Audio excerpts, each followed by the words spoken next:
We'll now move away from what is largely a commercial shipping environment, port welfare and the sort of things that Martin was talking about, move sharply into the naval service and two aspects of diversity, particularly in that service. I think it's true to say that the Navy has probably moved faster than the other two services in embracing the whole diversity question. It's a very fast-moving world, but I think we've gripped it pretty firmly. But you'll tell us the good and the bad, I'm sure. Sarah? Yeah, hi, good afternoon. My name's Sarah Stevens, and I'm going to open the presentation and pass on to Chris Wood shortly afterwards. First, I'd like to say that I'm in the Royal Fleet Auxiliary, which, apologies if I'm teaching some of you something you already know, but I'm not in the Royal Navy, which is a crucial difference because the Royal Fleet Auxiliary is a MOD-owned civilian manned fleet. So the training that I undergo is with the Merchant Navy and also the Royal Navy. So the experience I'm going to talk about today isn't primarily just from the Royal Navy. In fact, mine is more of a merchant experience so far. So, diversity. In some ways, that's become a little bit of a dirty word. It's been done, people feel beaten over the head with the term diversity, potentially. But I feel that sometimes it's got lost in translation. I mean, what does diversity actually mean? Well, if you put two people into a room together, you've got diversity. Diversity itself, you've got several different strands. You've got race, ethnicity, gender, sexual orientation, socioeconomic status, age, physical abilities, religious beliefs, political beliefs, and other ideologies. So when you try to put that into a melting pot of a ship where you live, work, play together with 15, 20 people, or in the case of a Royal Navy vessel, hundreds, or in my case, 50 to 100, you've got the potential to have an awful lot of people who with different ideals on how to act and operate, all trying to achieve the same goal. So then, to diversity at sea. So the maritime sector itself is very highly globalised and a multicultural industry with its own unique challenges. As mentioned, putting cultural differences together and backgrounds is a problem and is increasingly being recognised by charities such as Human Rights at Sea. But people living together having different ways of doing things isn't necessarily a bad thing. In fact, quite the opposite. Different people with different viewpoints on the world can bring different ways of dealing with the same problem. And this should be celebrated. It's a bit of a cliche at the moment, but if you can bring your whole self to work, whatever your particular strand of diversity, you're going to be more effective and a better person and human, as was mentioned by Cuba earlier. This is a human element we're dealing now, and we are all people, and how we work together as people to achieve a common goal is crucial. So, myself and Chris, despite all the strands that I mentioned earlier, we're going to just cover two in this very brief presentation. I'm going to touch on women at sea, and Chris is going to do LGBT plus at sea. So then, women at sea. As mentioned, I'm training with the Merchant Navy at the moment. I've now spent 14 months at sea, and I've been a woman at sea. Currently, I'm still undergoing my training. So my experience, some of this I can speak from personal experience. So basically, of the almost 1.5 million seafarers that there are currently employed, there's only 1% to 2% of those are female, and they serve on many, many ships, but mostly in the hotel sector, so on cruise ships. Now, it's been recognised that apparently there's going to be a shortfall for UK-trained seafarers, this is the Merchant now, by 2021. And some theories are, well, if we can increase the number of women in the Merchant Navy, etc., how that might solve this dearth of qualified officers in the future. So there's some discussion on how can we increase recruitment and retention of women at sea. Well, that to me comes down to the attitudes and the barriers to women being at sea. It's more of a chicken and an egg situation. It's all very well pushing women out into the maritime sector, but if the barriers there are so large, you're not going to keep them. There are several things that people are trying to do to improve this. The IMO have got the integration of women in the maritime sector with the whole slogan of training, visibility and recognition. And WISTA, the Women's International Shipping and Trade Association, have formed a female cadets committee with a view to try and increase the number of female cadets like myself going through training. But, like I say, in my opinion, this is all null and void unless you have the right attitudes on board your ship, which comes from the seafarers and the companies. So I did some research. I've got a couple of quotes from you from some various papers that is attitudes that currently exist amongst recruiters and sailors. So we're not willing to recruit them, women. It's too much trouble to have them. Seafaring is a male profession. Men should do this. Girls and boys are different. Men and women are different. For example, boys are braver than girls. This is important. This is important because this has an impact on decision making. You have to make critical decisions when you sail at sea. Poor, poor women. And this is the one that particularly gets me, really. It says, women are a future source of lecturers as they leave seafaring much earlier than men to try and find a proper ladylike job. This is more prevalent than you may think.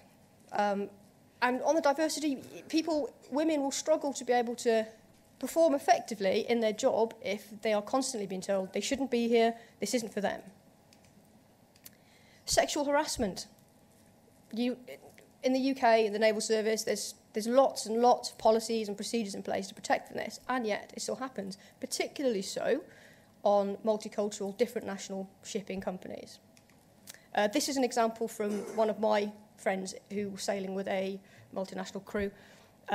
So she was leaving the ship, and she was caught on the stairs by one guy, told how beautiful she was, given a cuddle and a kiss, and wished a safe journey home. She didn't think they would have done that had she been a man. Female health.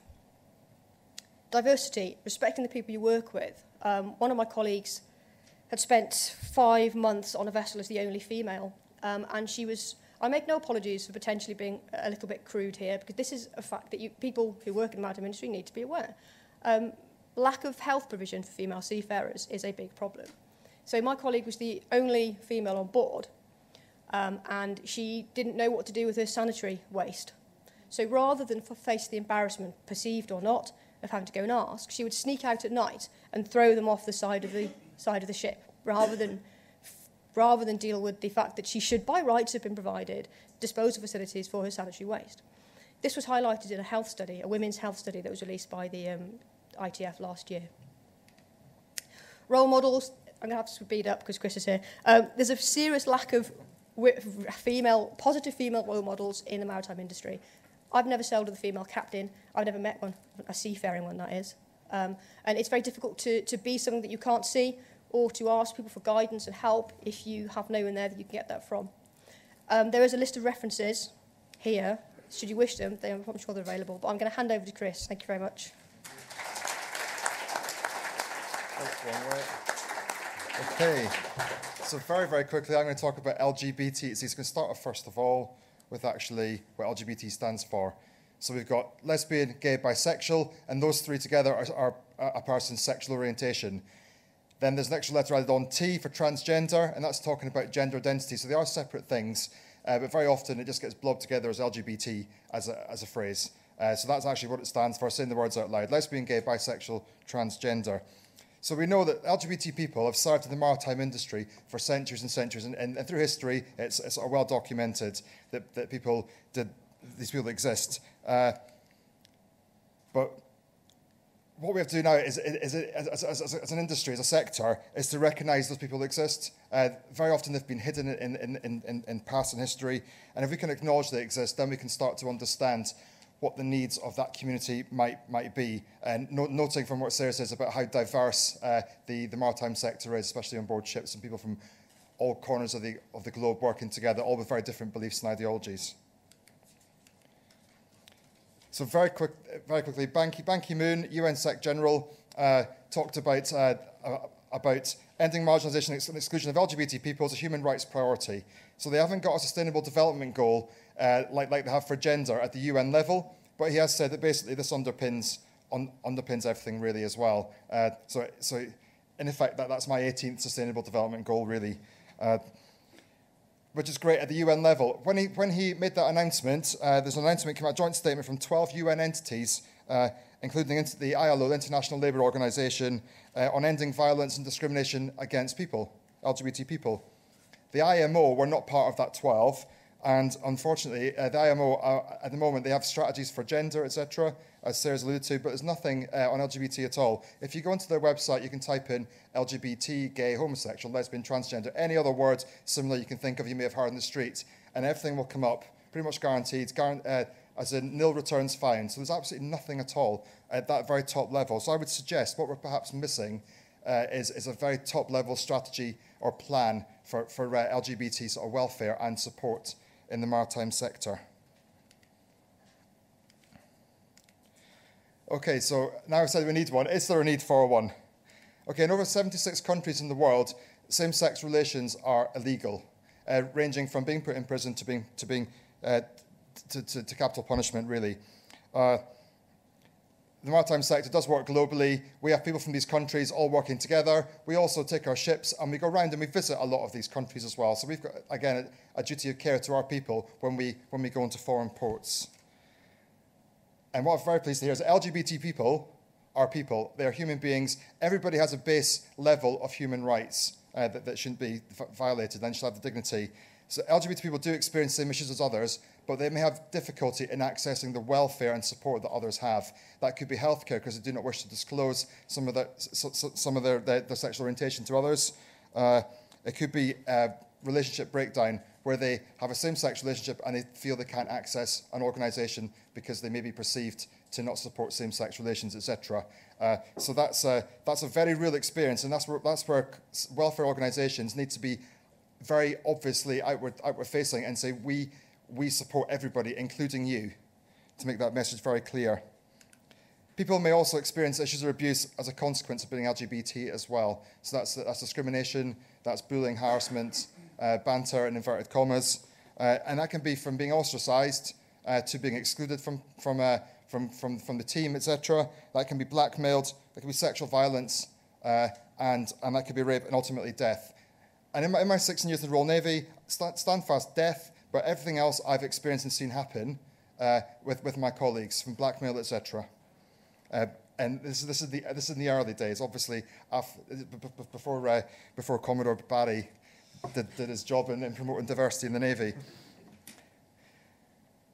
Okay, a very quick story about Royal Caribbean. This year they appointed Grant Van Olbroek as their first Chief Diversity Officer.